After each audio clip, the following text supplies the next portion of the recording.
इस लड़ाई में साहब, इस लड़ाई में सभी का सहयोग देना, सभी का मदद करना बहुत अनिवार्य है। तो मैं बाकी ना कहकर यहीं पर ख़त्म करता हूँ। उसके बाद में यहाँ आगे का प्रोग्राम थोड़ा करेंगे, 10 मिनट, गर्मी भी हो रही है, निकल जाएंगे। सभी साहब लोगों को, महिलाओं को, बच्चों को, सभी को इस मंच पर आकर यहाँ हमारी 2-4 बात सुनने के लिए बहुत बहुत धन्यवाद। Thank you. जय हिंद। मैं आपसे पूछना चाह रहा था, ये जो आसाम राइफल में जो आसाम राइफल जो सेना मेडल वापस लिया गया, इसके बारे में कुछ बोलिए साहब। हाँ ना, सेना मेडल तो आसाम राइफल में आज से नहीं, ये तो कितनों सालों से पहले से मिल रहा है। लेकिन अभी डीजी साहब जो हमारे आए हैं, इनके बाद 3 टर्नओवर हो गया है। इनको तो आसाम राइफल का अच्छी तरह से नॉलेज है। तो इन्होंने अपने कार्यकाल में आसाम राइफल का सेना मेडल बंद कर दिया। इनको 1991 की बात याद नहीं है, जब सेवनयार ने JNK में एक ऑपरेशन किया था, अपने बलबूते पर 67 टेररिस्ट को मार गिराया था विदाउट कैजुअलिटी।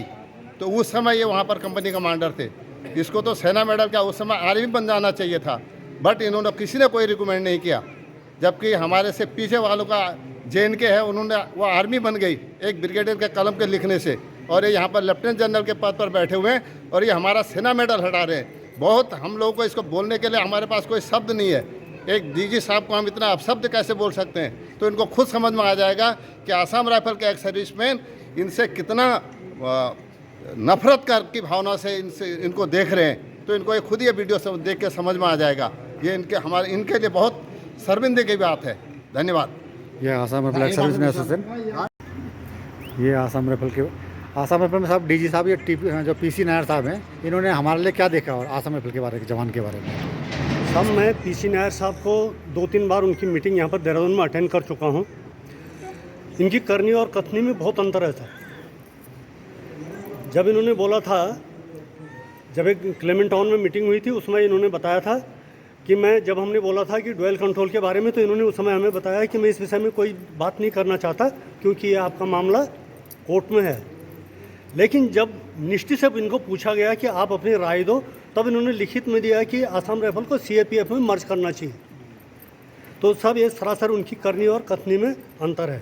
रही बात सेना मेडल की, सब सेना मेडल मिलता एक सिपाही को या एक अफसर को है, लेकिन वो अफसर अभी वो सेना मेडल ले रहा है, वो आर्मी से आया है, क्या उसके पर्सनल उसकी रेजिमेंट के अकाउंट में जाएगा या आसाम राइफल के अकाउंट में जाएगा? मैं एक तो इसमें मुझे क्लियर नहीं हो रहा सर। बहुत जरूरी है कि सब आज हमारे पास 400 सेना मेडल है और 2 मान लिया कि हमने इस साल में ले लिए, वो किसी आर्मी अफसर ने लिए, तो साहब वो आसाम राइफल के अकाउंट में 402 हो जाएंगे या फिर उस आर्मी रेजिमेंट का जो अफसर है उसके रेजिमेंट में काउंट होंगे? वो आर्मी के अकाउंट में जाएंगे। तो यदि वो आर्मी के अकाउंट में जाएंगे सब, तो उसमें यदि हमारा जवान शहीद होता है, कुछ होता है, तो उसमें मतलब उसका जवाब कौन देगा?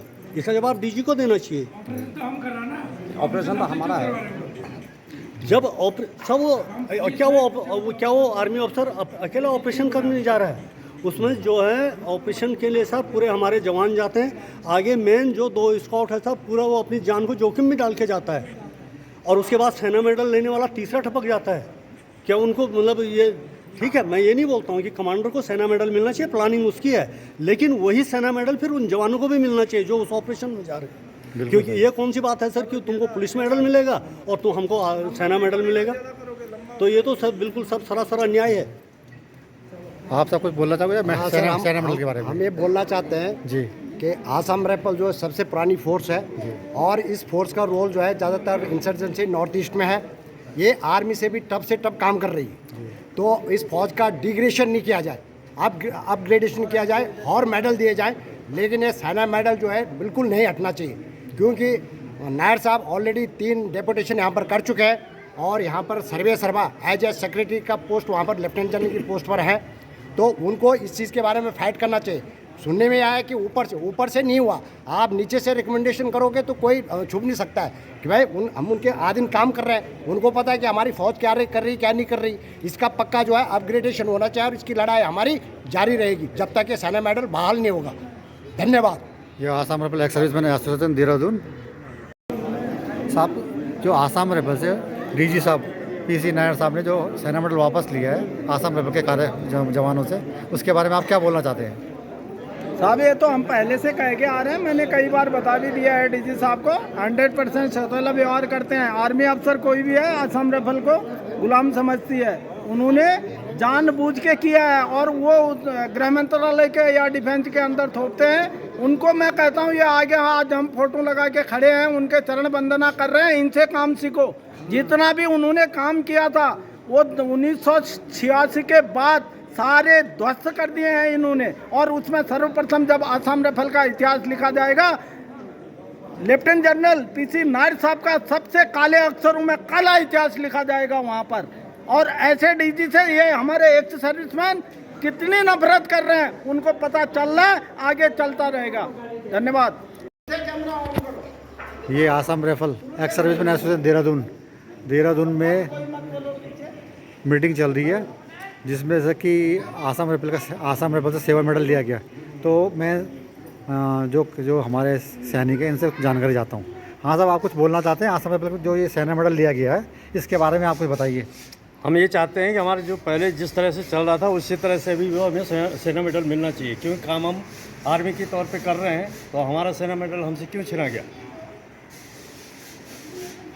दूसरा सर मैं आपसे पूछना चाहता हूँ, तो ये आसाम राइफल में जो आर्मी ऑफिसर है सर, तो ये आपको क्या चाहते हैं, क्या वेलफेयर दे रहे हैं और सेना मेडल क्यों वापस ले रहे हैं ये आपसे? हमको वेलफेयर कुछ नहीं दे रहे, हमारा वेलफेयर लूटते जा रहे हैं। हम ये चाह रहे हैं कि जो है या तो हमारे उससे ड्यूल कमांड हटनी चाहिए, या तो अगर ये हमको पुलिस में बोलते हैं तो पुलिस की तो 12 घंटे की ड्यूटी होती है, 8 घंटे की ड्यूटी होती है, तो 8 घंटे की ड्यूटी ले हमको या पुलिस में करे या तो हमको आर्मी के अंदर वो करे। अच्छा साहब, ये हमारे जो डीजी साहब हैं, डीजी पीसी नायर साहब, इनके बारे में क्या बोलना चाहते हैं आप? मैं ये बोल सकते हैं नायर साहब ये कर रहे हैं अपने कार्यकाल में, जबकि उनका तीसरा टर्नओवर है यहाँ पे, और जब इनको इस हमारी सरकार ने पूरी बारीकी से पता है, फिर भी इनके कार्यकाल में इस कार्रवाई हो रही है। जैसे कि सेना मेडल को जो वो किया गया है, इसको जो तुरंत से तुरंत बहाल किया जाना चाहिए। साहब, ये जो आसाम राइफल से सेना मेडल जो वापस लिया इन्होंने, ये जो 22 से हमारे से सेना मेडल हटा दिया, इसके बारे में क्या बोलना चाहते हैं आप? ये तो नायर साहब ने और हमारी डीजीआर ने बहुत ही गलत किया। जो हम लोगों को हक मिलना चाहिए था वो तो दे नहीं रहे, अपना हक बनाने के लिए वो यहाँ से सब लूट करके हमसे जा रहे हैं। वो बस हमारा पूरा सब लूट करके चले गए, अपना तिजोरी भर रहे हैं और कुछ नहीं।